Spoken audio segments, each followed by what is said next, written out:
Happy holidays, everyone. Welcome to the Las Vegas Rotary Club, a connection to this fine city like no other, providing a grounding and a foundation of service to others that at times will go unrecognized, but fully realized by those you've served. My name is Kirk Alexander, and I'm honored to be the 102nd president of this Rotary Club. I'd like to call Don Holland up, lead us in an inspirational thought and invocation. Thank you. Please bow your heads. Almighty and eternal God, we come to you with humble hearts. We ask for your protection for our country and your mercy and your justice. Heavenly Father, we see pain, suffering, and injustice around the world, yet you have given us eyes to see what is wrong and hearts to do what is right. So we also ask for your wisdom and guidance to do your will in this world. We praise you and thank you for grateful hearts and for all that you give us. And we thank you for this Rotary Club and every Rotarian as we seek to be kind even when it is difficult and to do good work even when it is a struggle. In Jesus' name I pray, amen. Amen. Thank you, Don. All right, leading us in song today is Brock Frazier.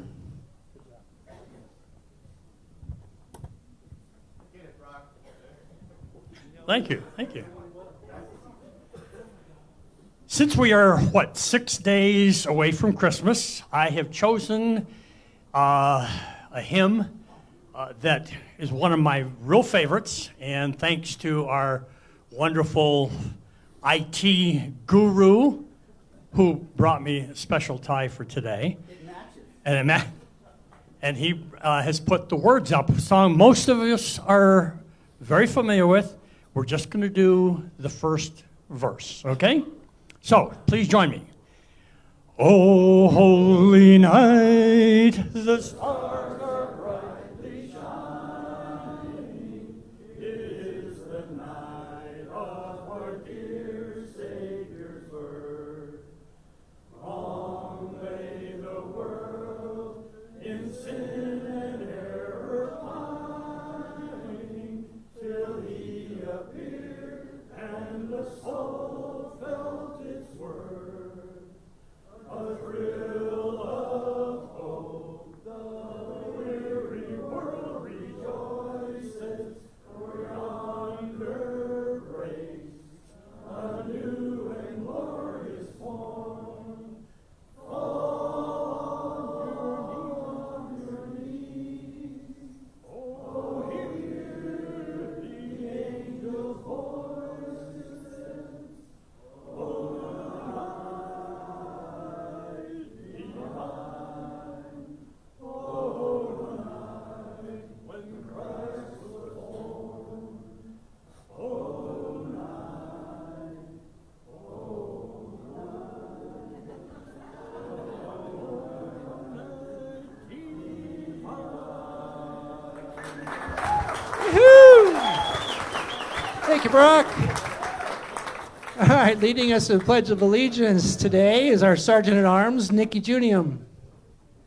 I pledge allegiance to the flag of the United States of America and to the republic for which it stands, one nation, under God, indivisible, with liberty and justice for all. And before you're seated, please. Of the things we think, say, and do, the four-way test is on the screen. Is it the truth? Is it fair to all concerned? Will it build goodwill and better friendships? Will it be beneficial to all concerned? All right, please have a seat. The Let's Build Something Together Rotary moment today is shared by Rampur Viswanath.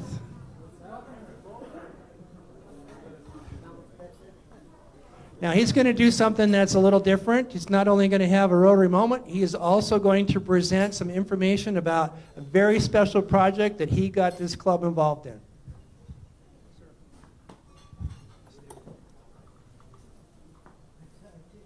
Thank you, Mr. President. And good afternoon to all my fellow Rotarians. I'm standing here as a club member for the past 11 years. Some of you may be new, may not know. Most of my friends call me as Doc Viswanath. I'm a Dr. Rampur Viswanath. I'm also past district governor from the district 5080. I'm very proud to be a member of this club. One thing I wanted to share with you, that I retired about 11 years ago. Since then, I didn't go back to work. I wanted to devote all my time to two areas. One is Rotary. The other is professional support.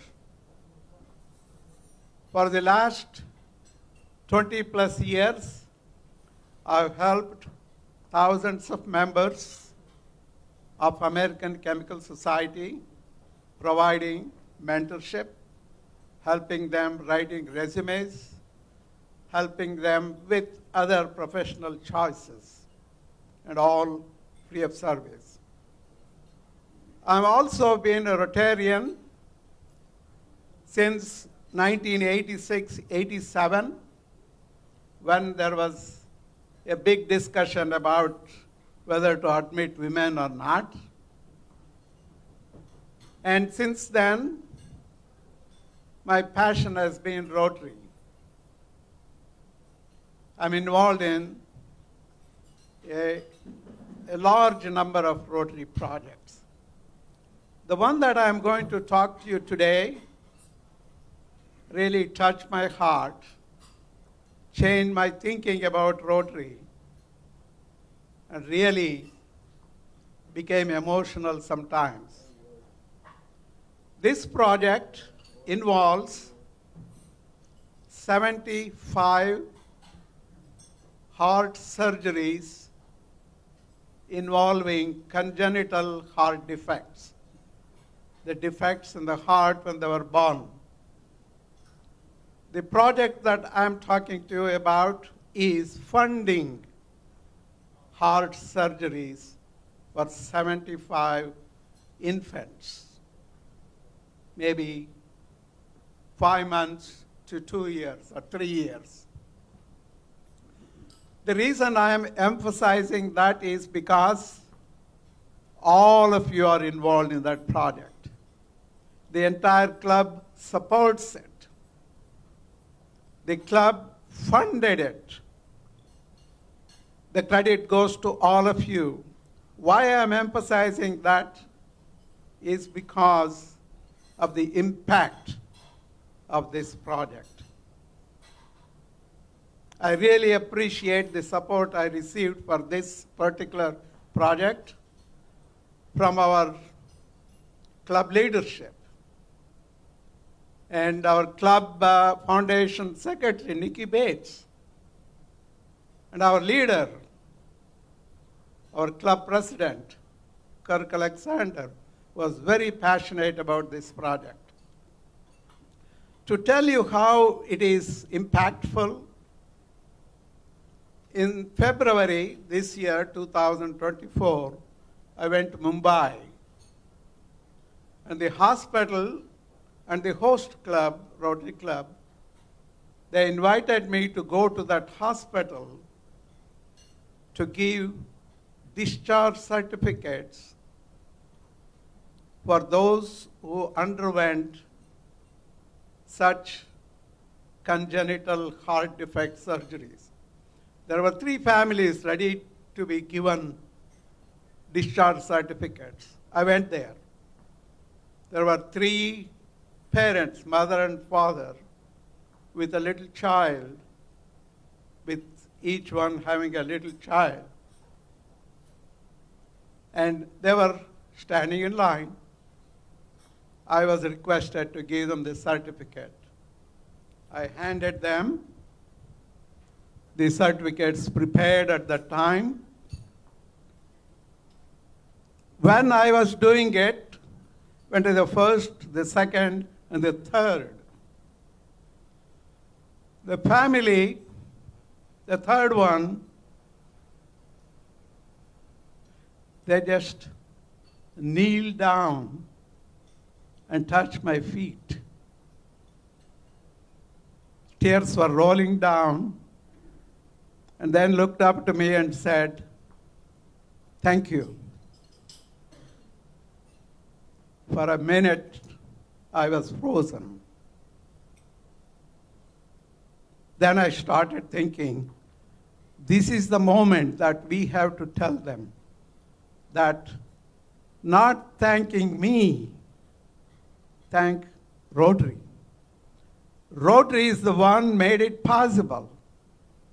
Remember that and tell your child of how he got surgery. It is the Rotary program. It's a Rotary project. One day, your child, when he grows up, maybe you can remind him how he got his life back. Some of these kids, little ones, the infants, will not survive without those surgeries. I remember one of our club members once mentioned that it would take about $1 million to do a surgery, a similar surgery here in our country. But you have a project for $136,000. You can impact the lives of 75 infants. That's really a fantastic project. And each of those 75 will remember one day that Rotary made the difference. You all, being our club members, you are responsible for making that difference. Our club is responsible. Our club leadership is responsible for that. So, my friends, Rotary projects do help, do make a difference. As I mentioned to you, I have been involved in Rotary for a long time. Over that time, I have led projects for total cost of more than $1 million. We were able to touch a lot of lives. And Rotary is the fantastic platform to make such differences in the lives of others. I want to emphasize all of you. I want to thank all of you for your support, for your interest in Rotary projects. Our club funded $10,000, and our district matched it, $20,000 total. And we received $8,000 from Rotary Foundation, which is 80% of what district matches. It became $28,000. Friends, you are responsible for that funding, $28,000. Then I contacted a couple other districts in the country who came up with another 1/3 total of the project. And the remaining, the host club put it in. It became $136,000. It's a massive project. It touches me a lot because the way in which the recipients responded to the support they received. I was very emotional on that day. I didn't talk for a few minutes, and I felt this is Rotary. This is how we can make a difference. And never think that the money that we give for foundation is going to be a waste. It's going to be given away for administration and things like that. I want to impress upon you That's not the case, because I know how the projects work. And every project that I have undertaken has been completed, has been successful, has been impactful. And that's why I dedicate myself, the rest of my time, for two areas, Rotary and my professional services. And again, I thank our club president and Nikki Bates for our foundation chair, and all of you. Every one of you is responsible for what this project is going to do. I'll be going to India in February. By that time, they will have a few surgeries completed. Again, I will be going to the same hospital to give away discharge certificates for those who have completed the surgery. And that will be another emotional moment for me. And I'm glad to go through that emotional process because it changes the lives of 75 infants. They get new life. Otherwise, they would not survive. And I thank you. I thank all of you for giving that opportunity to serve through Rotary.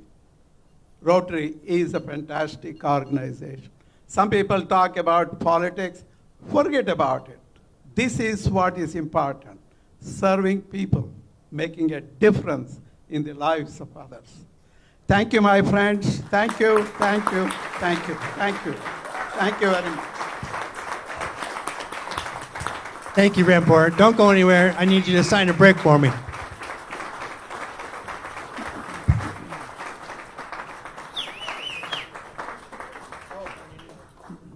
While he's doing that, I will just your name, your signature. You got it.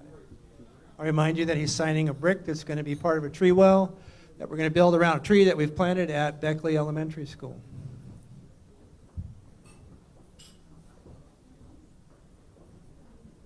You get all the angles because you're tall. High, low, all over. Yeah. Beautiful. Man. Thank you so much. Thank you, sir. Thank you. I appreciate it. You bet.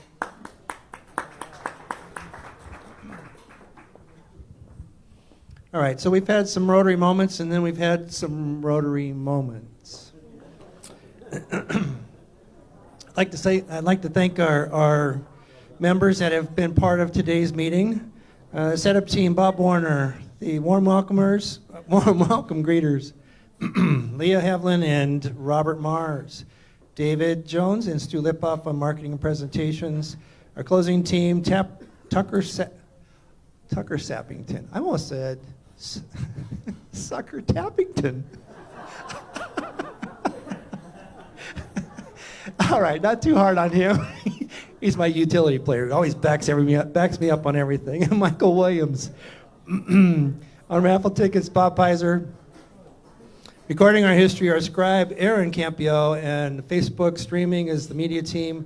Capturing the moment, meeting photographer, Steve Casey. Do we have any guests of Rotarians in the room? Nikki?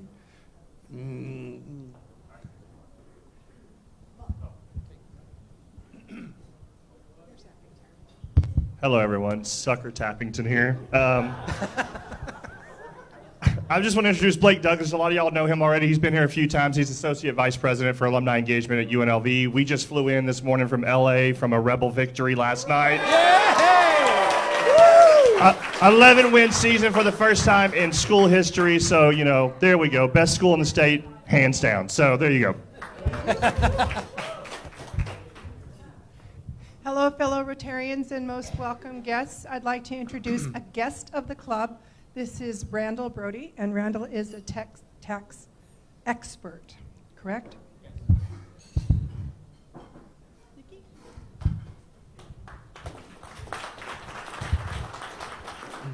And I have daughter number 2 here with me today, Chelsea. Welcome, Chelsea. I have a guest of the club who's a recent transplant to Las Vegas from Tacoma, a former Rotarian, Sue Dalen.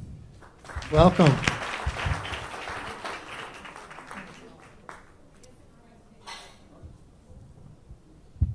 Hi, we also have a guest of the club today, retired Deputy Chief, Clark County Fire Department, John Klassen. Please give him a warm Welcome, John. Rotarian welcome.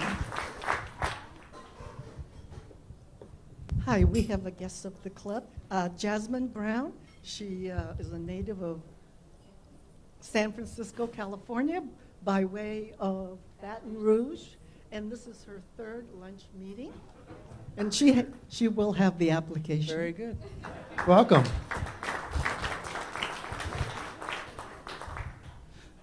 Good afternoon, fellow Rotarians and guests. I'm pleased to have my wife Harriet here. She's been granted a furlough today from her normal mahjong duties.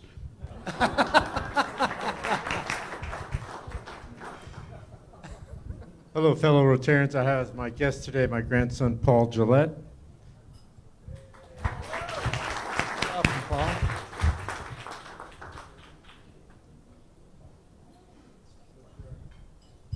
Don't run over the waiter here. Good afternoon, Rotarians. I have two guests with me today. Kimberly Kindig, who's the Chief Executive Officer of the Candlelighters Childhood Cancer Foundation of Nevada. Welcome, Kimberly. And a familiar face here, Tim Mullen, who is Executive Director for the USO Intermountain, covering Utah, Arizona, and the great state of Nevada. Welcome, both of you. I'll remind everybody, Tim Mullen and I were actually tapped out as Rotarians the same night in 2013. All right, good afternoon, Rotarians. Greg McGuire here. I have two guests with me, Stacy Lara and Tim Livers from Hanwha. They are one of our camera vendors in our security company. And Tim is from Kentucky, and he's business development with gaming. Stacy's here in Las Vegas, regional sales manager for Hanwha. They're both thinking about joining. We need Stacy on the team. She throws the best parties all over town. All right, that's all I'll say. Thank you.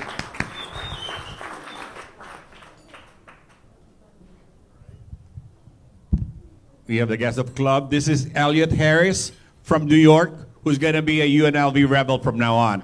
He's going to be a member January.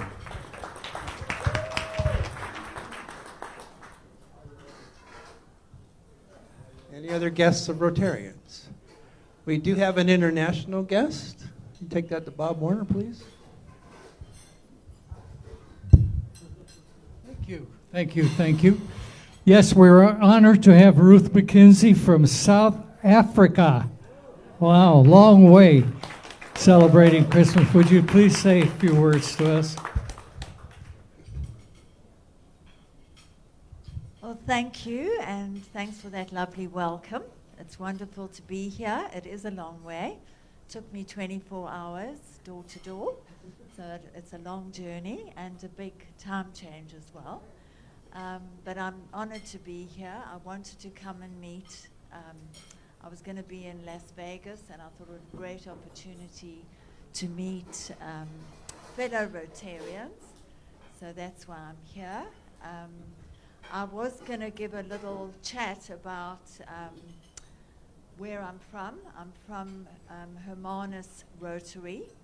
I'm not going to give a long talk because I can see you've all got your lunch. And it's a little town outside Cape Town, about an hour out of Cape Town. And there are 35 people in the group, so it is quite small. But we do a lot. And primarily I looked at your mission statement, which is around literacy.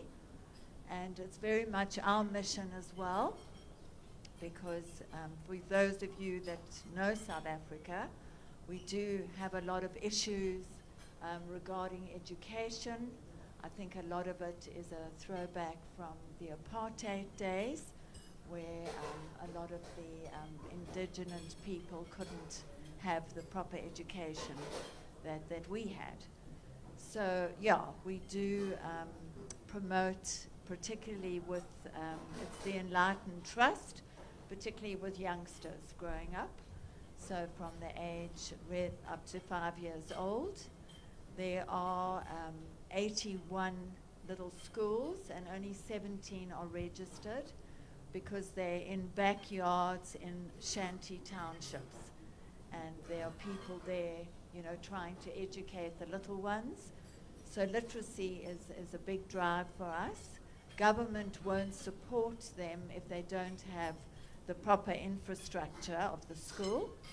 So we help together with our, companies that build infrastructures. So, and that's done through little containers. We use containers as classrooms. So we'll put 2 containers together and then a little kitchen, and that's really how it's done. So yeah, I wanted to just tell you about that because it does complement your mission statement. And should you wish to... Welcome, Ruth. Thank you. Should you wish to sponsor any projects in Hermanus, we would be most grateful. So thank you, everybody. Let's get a picture with the I would like to give you our flag to take home. Thank you very much.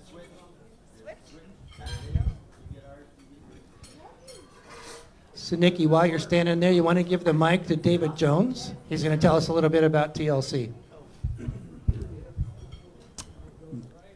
Good afternoon, fellow Rotarians, and Mr. President, thank you. We just finished our TLC 2 weeks ago. This club sponsored 9 students, so we paid several $1,000s for these kids to go. They're 13, 14-year-old 8th graders, went up to the mountains of California and had a corporate retreat where they learned about leadership.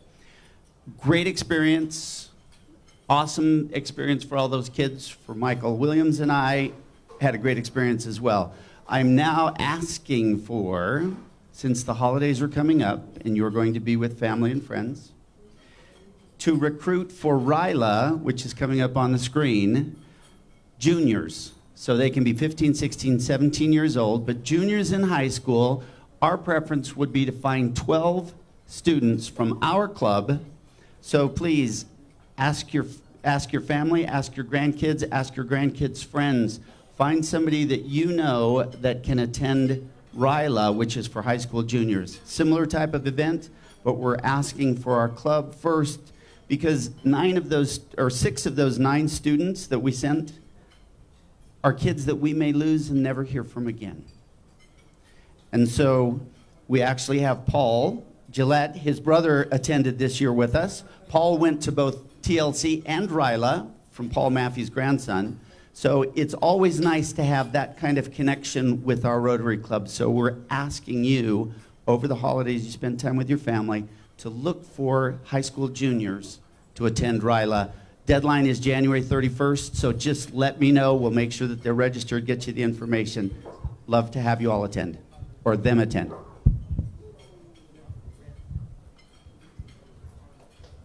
Thank you, David. All right, let's take the mic to Brock Frazier. He'll give us a little debrief on Magical Forest. Nice timing. Nice timing. Thanks to everyone who showed up. We had a great time there. There were a lot of volunteers. We didn't get the train station as we usually like to do.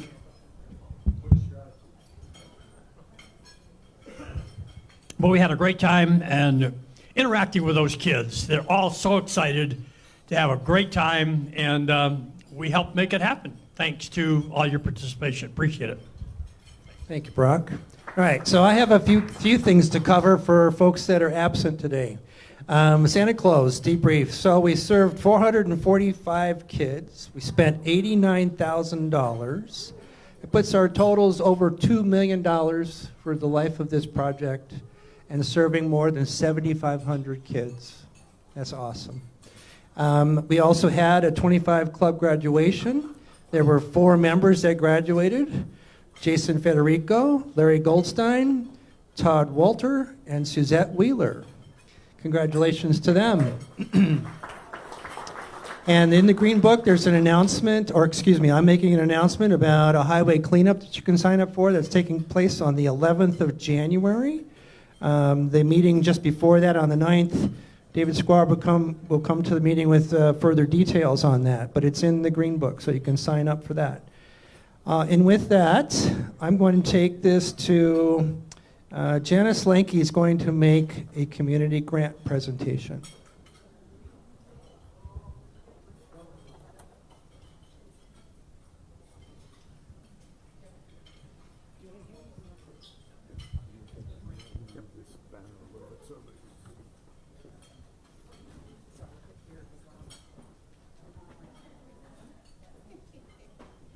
You. Hello, everyone. These are always exciting times, and this is our last grant that we're presenting of the year. So back in September, past President Steve Casey had attended the New Horizons Jubilee, Golden 50-Year Jubilee Gala, and he brought it to the Grants Committee and said, hey, we need to approach them. You guys need to see what they're all about. We need to approach them to fill out an application for a grant, and of course we did. I would like to invite Tara Pullman, Office Manager of the New Horizons Center for Learning, to come on up.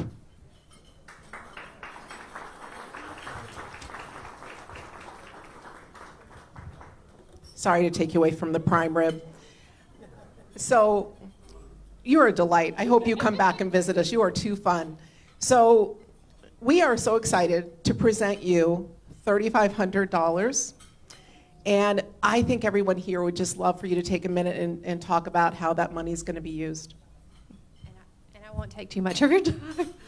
So when Janice messaged, she's like, when am I going to get this? And I kind of showed her our day. So if you do not know anything about New Horizons Academy, we are one of the only, I think the only, private school in Las Vegas that is solely meant for kids with learning disabilities. 90% of our population is autistic, either ADHD, ODD, dyslexic, and then along with that, several anxiety disorders that go along with that. If your child cannot fit into what we consider a general population classroom, which is most every other school, then we tend to be a haven. And we do have to kind of be selective in that process because we want to be able to robustly serve these children. So it's interesting to get phone calls when a parent is bawling and crying on the phone with me saying, I need a place for my child to go. Now in that process, when she messaged me, we'd have elopement issues sometimes. So we'd had 3 kids all decide to run around the campus, and I had to go chase and find them. We had another that had a seizure because we have some genetic disorders as well. And I was like, I'm a little busy.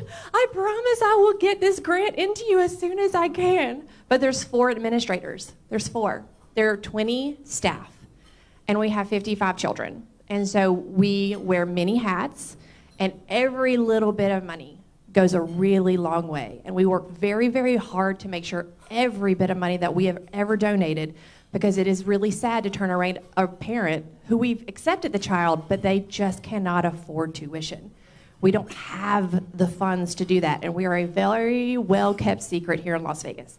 So any money is beautifully, beautifully accepted, and we are so, so very grateful. Thank you so much for your time.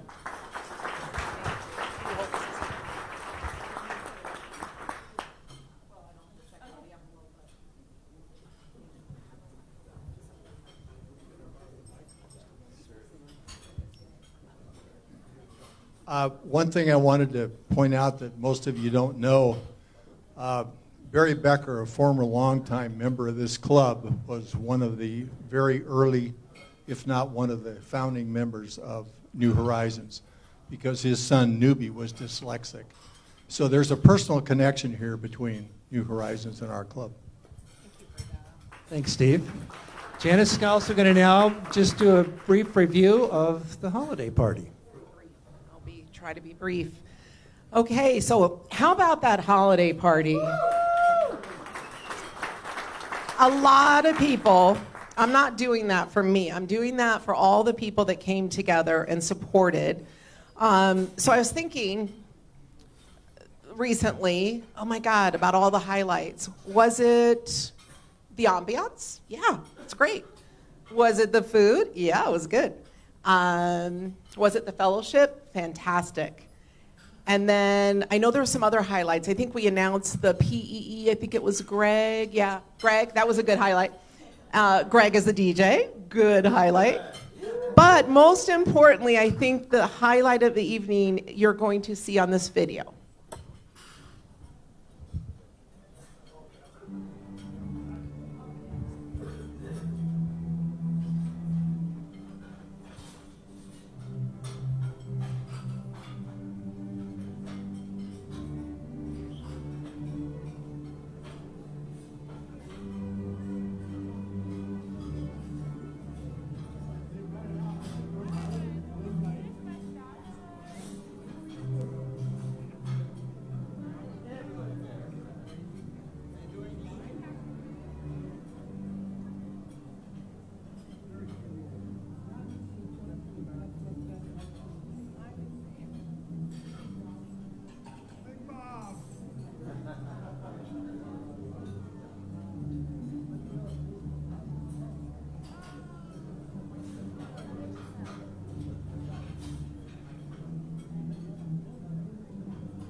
Teaching youth to succeed through literacy, education, life skills development took place at that holiday party.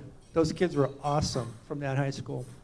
All right, so from there, I would like to ask Melanie Muldowney to please come up and do a presentation at inducting a new member.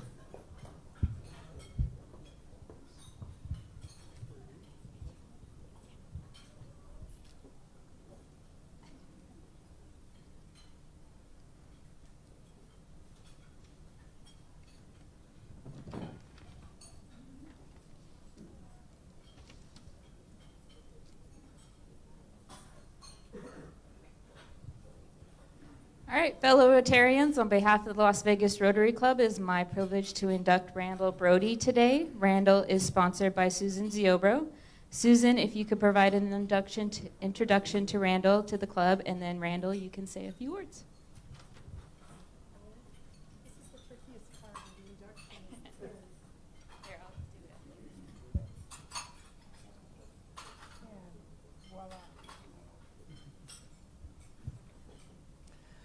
Fellow Rotarians, I am really honored to stand here for the induction of Randall Brody.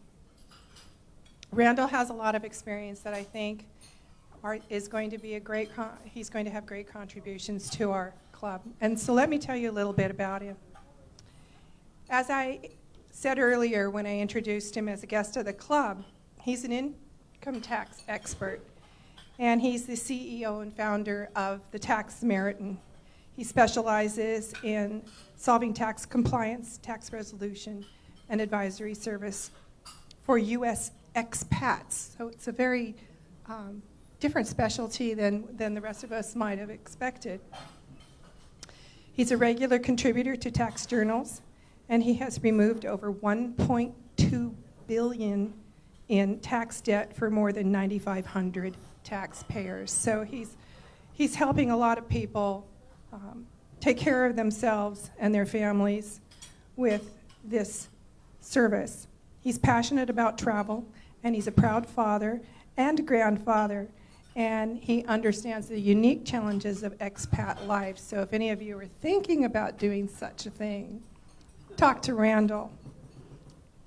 When he isn't saving people money, he's also rooting for the Vegas Golden Knights hockey team, the Las Vegas Raiders, and his family, and his giant dogs. You have a Labradoodle. How tall does that dog stand? The Labradoodle is not too tall, but the Great Dane is 6'7". Yeah, so that makes 6'7". Heavens, that's my taller than my son-in-law. Okay, and then you have a Saint Berdoodle. I've never heard of a Saint Berdoodle, so we want to see some pictures, I think, or some stories. He also loves to snow ski and was a past volunteer ski patrol director for Lee Canyon, and he lives in North Las Vegas. Fellow Rotarians, please welcome Randall Brody.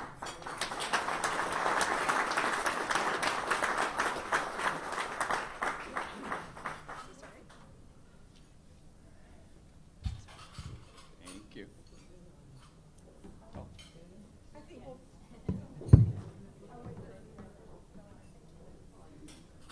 Sorry.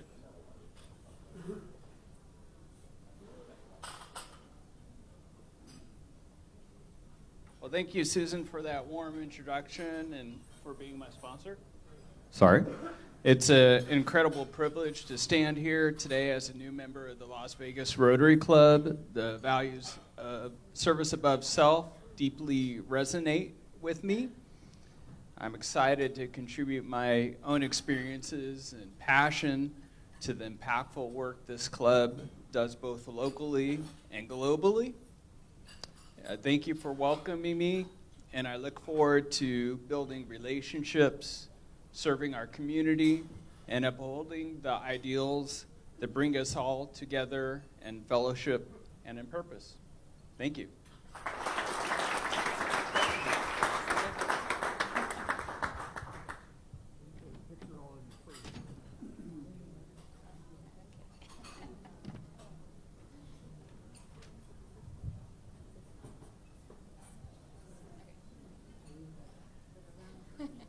All right.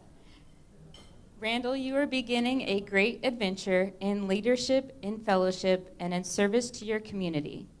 You have been invited to membership, and the Las Vegas Rotary Club has accepted you as a person of good character, high ethical standards, and a person who has a heart for service. You have been invited to join Rotary, but it will be through your own actions that you will become a Rotarian. You will be provided many opportunities through the club to enhance and expand your professional and personal skills, and these opportunities will provide great value to you. You will also be provided with many opportunities to provide service to others through club service, vocational service, community, and international service. This is the magic of Rotary.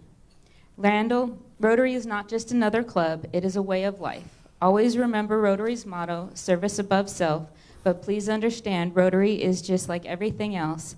You get out of it what you put into it. As members of this club, we look forward to enrichment of our lives as well as your own. When you become a Rotarian, not only will you be part of the Rotary family, but the Rotary family will become a part of you. All right, will you Rotarians please stand with me? He's already been pinned. So you've been given the Rotary pen by your sponsor, and this by which the fellow Rotarians and community will recognize you as a Rotarian, and we ask that you wear it proudly. With that, it's my pleasure and honor to Randall, to congratulate you on being inducted the newest member of the Las Vegas Rotary Club, the greatest club in the universe.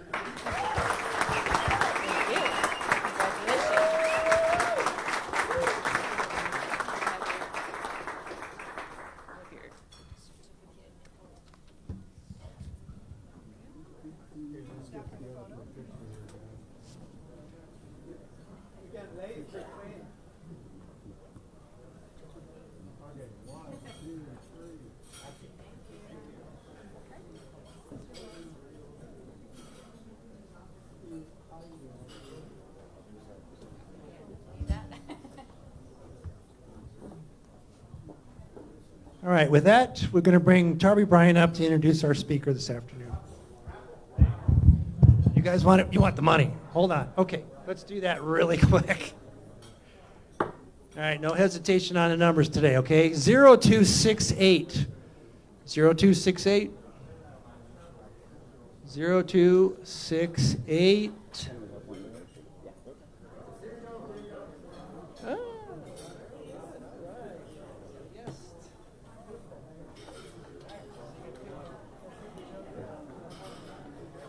You can at least see a little bit if you want to. Okay. You got it.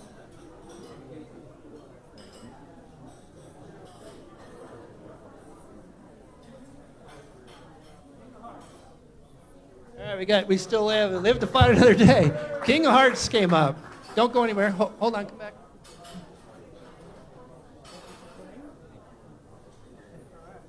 Nice, Paul. Nice. All right, and for the Lowry Bucks. That number is 0297. 0297.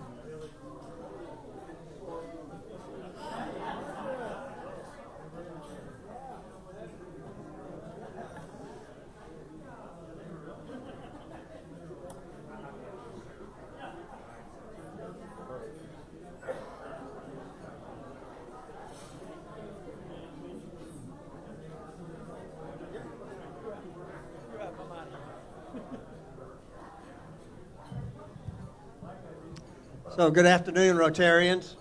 Our speaker today is Les Ottolenghi. He is the co-founder of Blackfire Innovation and the former executive vice president of Caesars Entertainment, and is currently the chief transformational and commercial officer for Lee Enterprises.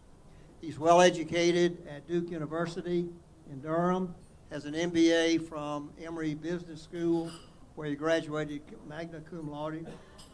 He's going to talk to us today about artificial intelligence. Please join me in giving him a big Rotary welcome.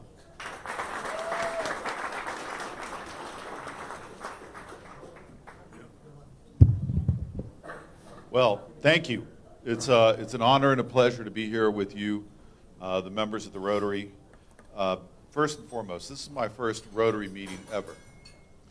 And I grew up in Durham, North Carolina, and one of the icons of our community was the Rotary Club. My brother's best friend was a Rotary member, his entire family, and they talked about the values, the service, and just the general. When I saw that video, I cannot tell you how heartwarming that is for somebody from the outside looking at how much you all appreciate each other and the sort of kindness you expressed just in the way that you looked at that camera. And that's very heartwarming for me, because I think in the past maybe 20 years, we haven't seen that sort of spirit. And I am honored that I get to be at a place where that spirit is alive. So thank you. So artificial intelligence, technology. Darby talked a little bit about my background. Here's a quick story, which my wife says that I'm Forrest Gump. I think she means that in a good way. But I got into technology because when I was at Duke University, my best friend, his father, was the first employee with H. Ross Perot. Now, some of you know who H. Ross Perot is. Maybe some of the younger members, not so much, but he's an icon of technology. And over Thanksgiving weekend, when I was a sophomore in college, I got to spend 4.5 hours listening to Mr. Perot tell me about the future. I was a history major, okay? History majors don't make a lot of money.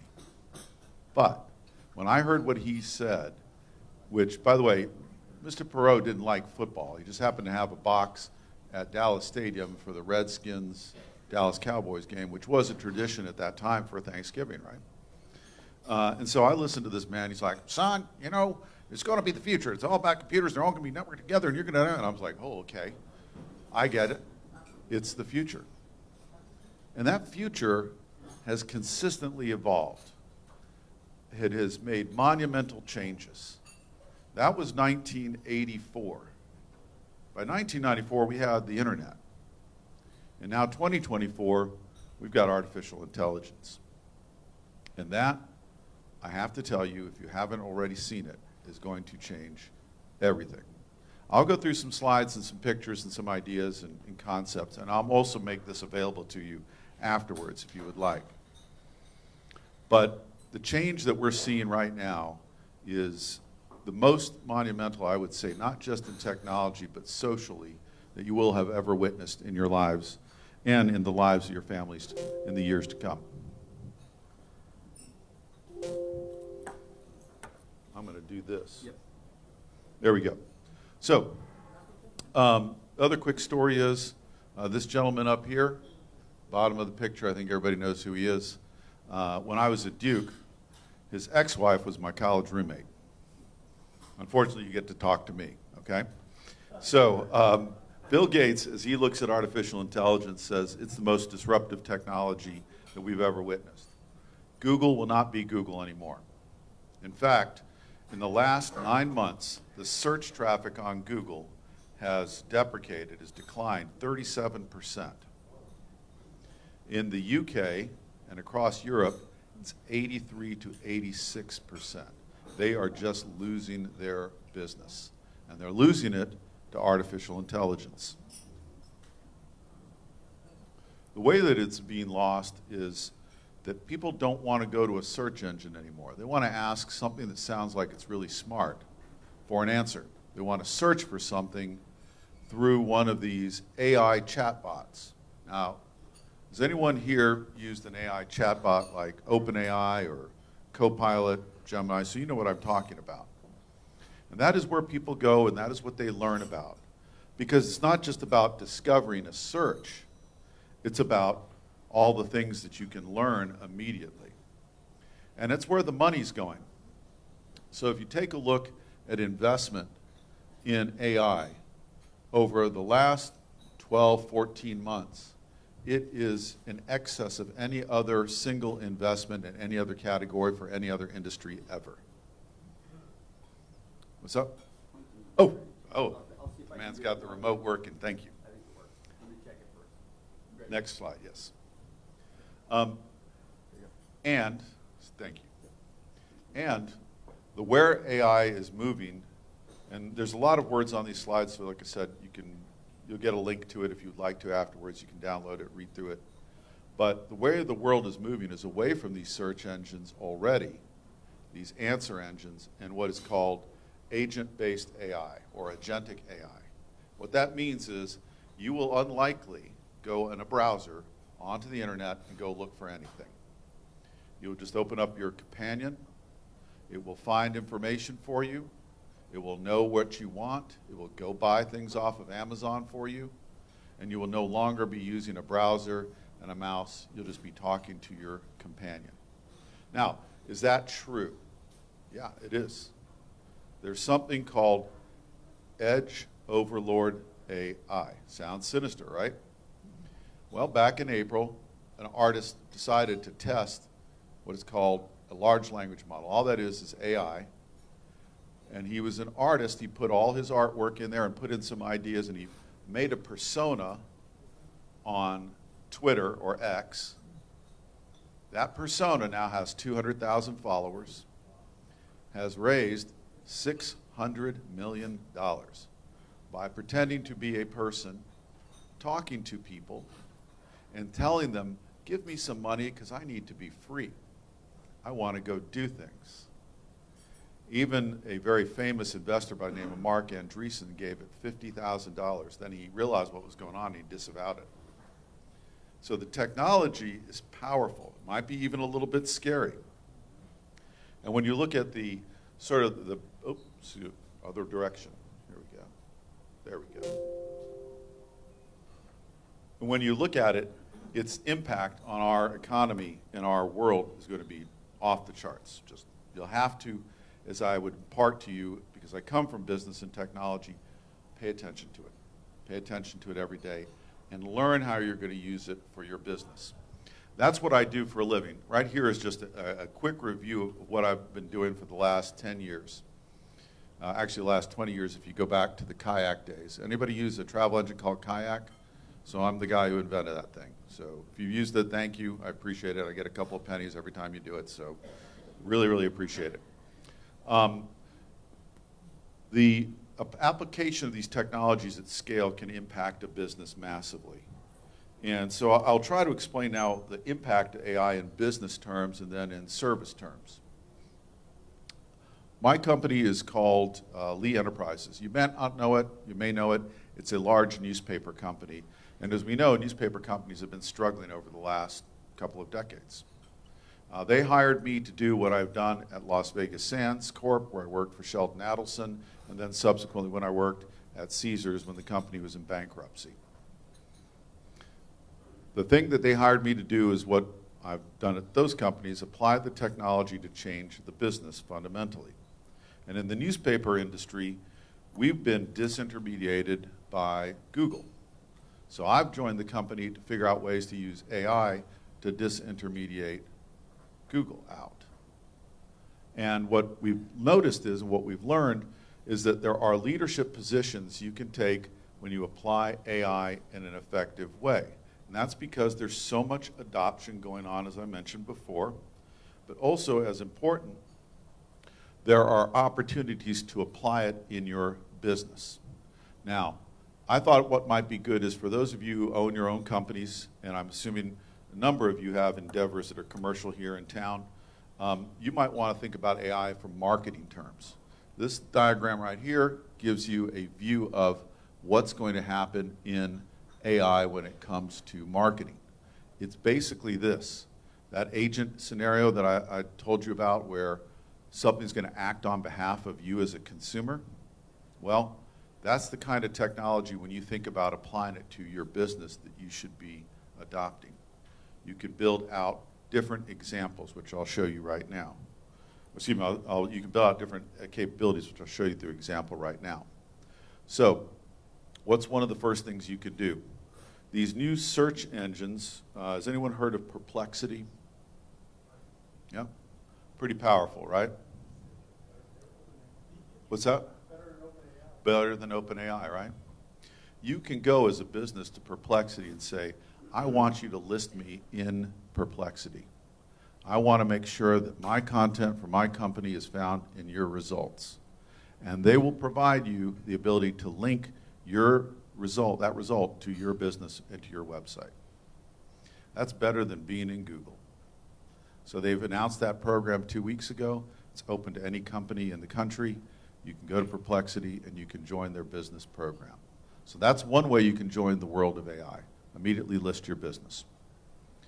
Another way is to look at how is your website performing. If you have a website, you can embed AI into your website now, a little search bar, something that would allow people to ask questions about your business or your organization. If you own GoDaddy site, or if you have a WordPress site, you can actually put in AI chat capability that'll make your website super smart. We have 110,000 small businesses at Lee that we help with advertising and marketing. And we have now about 89% that have signed up for this capability. And it's not something we invented, it's just something we help them do. So think about your marketing, right? Listing yourself in a search engine, and then think about how to make your website smarter. Another way you could look at it is, what would you do once you've made your website smarter? So this example is a company called NewRun. NewRun is a business that I helped get off the ground. I invested in 2 young men from Duke University in 2018 who started recording all the outdoor event road races, like the marathons and 10Ks and 5Ks, things like that. And they kept all this content, and they thought they were doing great until the pandemic hit. When the pandemic hit, their business crashed.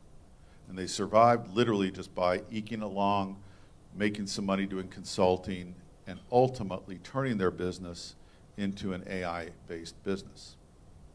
Now, 2 days ago, they received a contract from ASICS worth multiples of millions of dollars because they took all that content they had and they machine learned it. In other words, they turned it into AI. And now they have a database of 50 million runners around the world that has now been made smart with AI. ASICS saw that and said, wow, That's better than anything we can offer. So now ASICS wants to take all their customers and put it through this system. And all the system does is allow you to search when there is a running event and know where to go for the hotel, where is the race start, how to meet your friends, what's the right way to train. It will coach you all along the way for training for that specific marathon and map out every step of the course along the way before you even go. It'll even visualize the race course for you. What's interesting about this is that they not only created this huge database of runners and information, they let all the people who are participating put their own money into, their own time and knowledge into the system, and then those individuals get paid. So one of the things you'll see in your work and your business is that you will be contributing information into these large AI systems, and you should be rewarded. Google never paid me for going to their search engine. But these AI companies will now start to reward individuals, consumers, for putting their content into those systems and making them smarter. So what you're going to see now is two-way commerce around information or data. That'll become the new business model.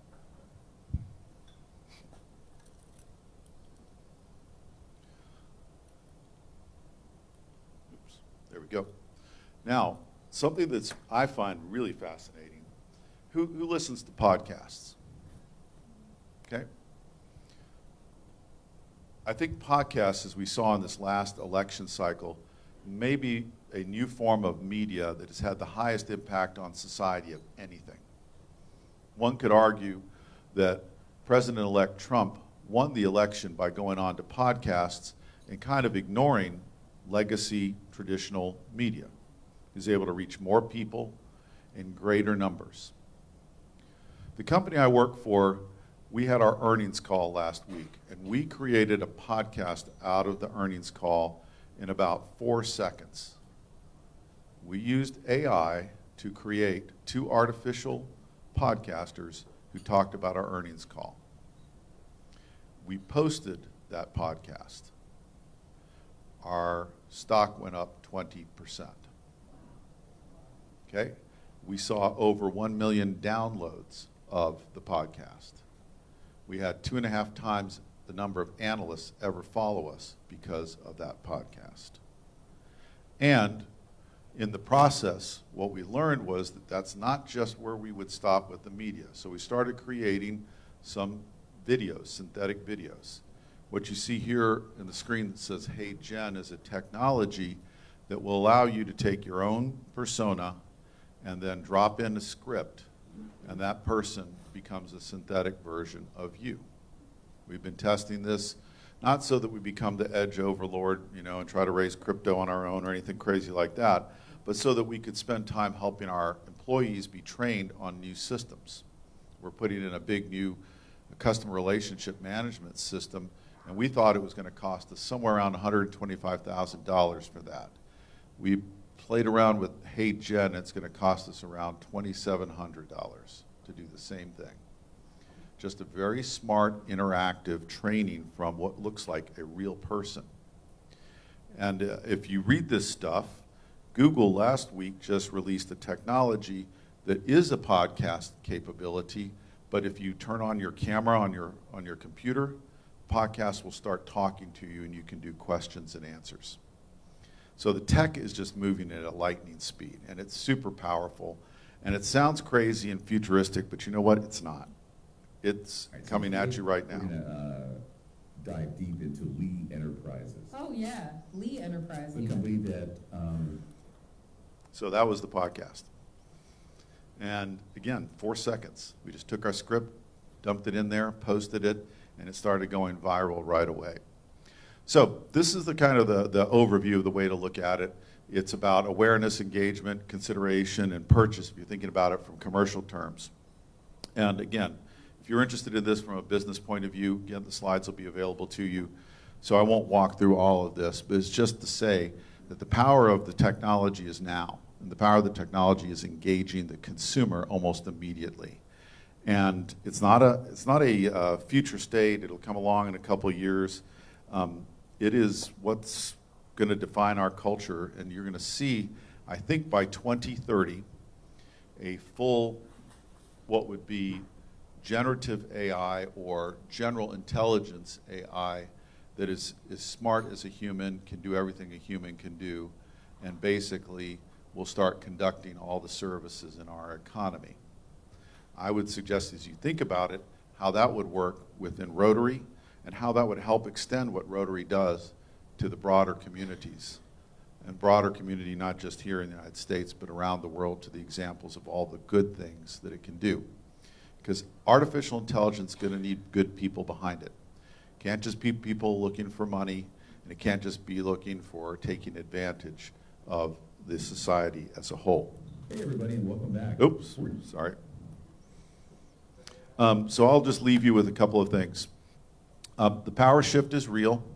It's a complex ecosystem. Things are moving fast. You can read about this all the time, and I would actually advocate that you do get this AI called Perplexity, because it will learn what you want to learn and start presenting you your news sources every morning. It will give you all the information you ever ask for and start keeping track of it for your own use, by the way. It doesn't necessarily take it away and use it for their use. And it allows you to then keep abreast of what's going on in developments in technology or any other subject matter that you have. So I will stop there, take any questions that you have. That's a QR code that you can reach me on LinkedIn, or you can go to my website, and I will send you a link to the presentation, and I appreciate your time. Thank you. Thank you for being here, and I love technology. I love what the future holds, but like with all things that are good, there's obviously some that will use it for bad. Yeah. What kind of safeguards do you see being in place or to try to combat those who would use AI for negative?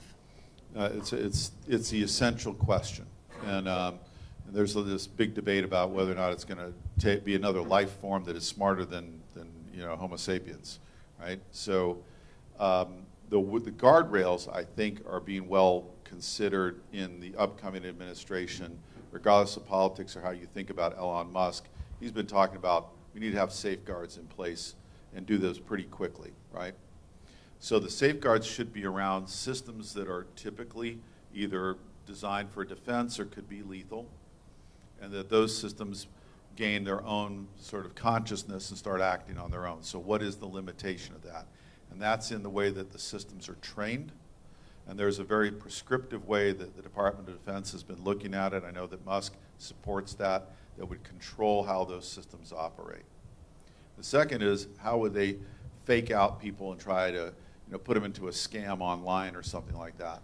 That part's a little bit trickier to try and figure out because of the synthetic representations of people. But I believe actually Meta and X and others are going through their systems and saying that's not a real person, and starting to pull those and actually delete them from their register or roster. A similar question, but it's slightly different. Newspapers have generally, or the major media, generally, there is a kind of fact check. Right. I'm not sure how you can introduce fact checks in so many different ways when the AI comes into play. It's an excellent question, and it's at the heart of how a society functions, right? Everyone here in this room probably has a common understanding of certain things in life. Probably you agree on 90%, at least 80% of what is out there. These are trust indexes. In other words, this room trusts each other. I saw it in the video. You trust each other a lot. So in the media business, regardless of where you are on the political scale or social scale, we're looking at what could be a trust index so you personally could go fact check something when you see it. Just an immediate link to say, you know what, there's research about it, there's this information, there's that information. In early days of the internet, it was called Wikipedia. No longer, right? Because Wikipedia also had some stuff that wasn't true until it was vetted out. So this trust index is being considered tied to a blockchain so that everyone can say that's immutable. That is actually true. Thomas Jefferson was a president of the United States. You know, Abraham Lincoln did serve as a president. That's like nonsense to say that never happened. So that there are ways to say that's trustworthy or that's not trustworthy, and do it very quickly. It's a great question. Well, common man does not have that much of time to go around and Oh, that's why it would pop right up right there. Can you trust, can you not trust? You want to learn more about it. Rather than, it was the old Walter Cronkite thing. He wanted to put at the end of his news broadcast, and for more information, go to your local library to learn about it. They actually told him he couldn't. We're saying, no, go to your more information so you can actually learn about the truth. Thank you so much for being here. This is the first time I've asked the speaker a question, so forgive me if I ask it wrong. I am so interested in your podcast strategy. What made you decide to use AI for your podcast when you were already there generating the content, and how did you get that content? What was your strategy around that, which clearly worked? Yeah, well, quickly, I'm the only one with a good voice in the entire group. I'm just kidding. But to do a podcast is a lot of prep. I've actually done them. I've actually produced a podcast, and it takes time, and there's a lot of latency. We wanted to get it out there quick and see if people would react, and they did. So, and the system sounds great, and the voices are good, and the questions are incredibly intelligent, and it sounds like two people actually having a podcast. You know, like, oh my gosh, this is amazing, and what happens here, and that, and Lee's on the cutting edge. It was very, productive and positive about us. So what made us do it was we have to be able, if we're going to be authentic, to show that we'll use our own technology that we're applying. And how would we be able to serve our customer if we didn't? So that was a lot of the motivation. Just turned out to be a good experiment. Sure.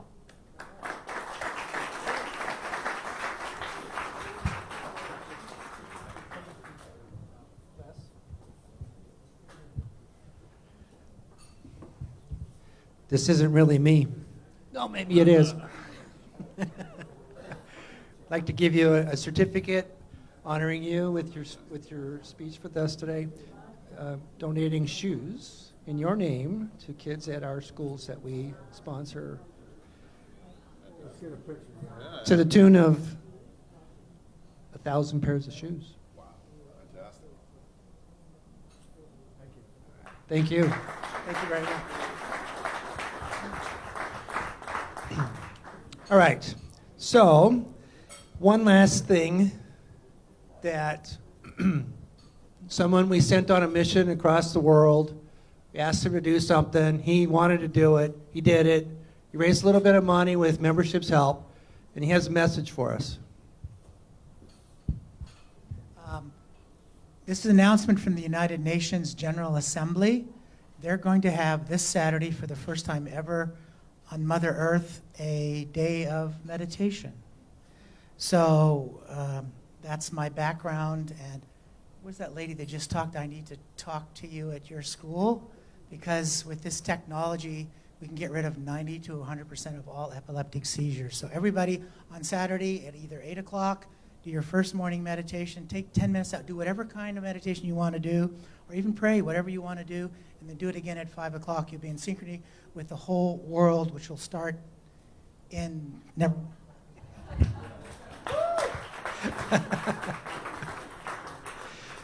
So one thing that I will point out that we did learn early on in this meeting today is that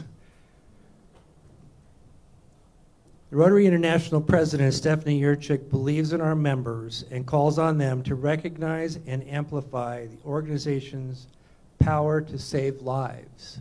I think what Ron Power shared with us was a perfect example of that.